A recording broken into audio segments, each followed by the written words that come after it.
Здравствуйте, меня зовут Захриман Заир.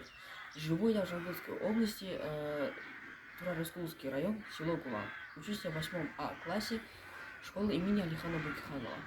Я сконструировал из старых вещей эту настольную лампу. Сам рожок и стержень я взял со старой люстры, но я вырезал из старого пластмассового ведра. Абажур я вырезал из баклажки. Вот его старый абажур, он уже везде потрескавшийся и негодный. После выключатель я взял из старого нерабочего удлинителя. Вилку с проводом я взял из старого электроприбора.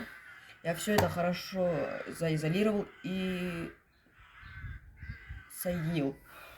Все это простая электрическая цепь.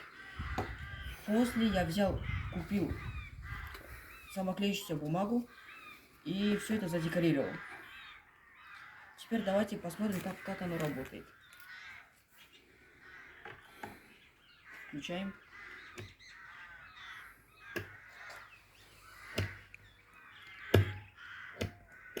Как видите, все работает. Далее всю эту работу вы увидите в ролике. Всем спасибо за внимание. Всем до свидания.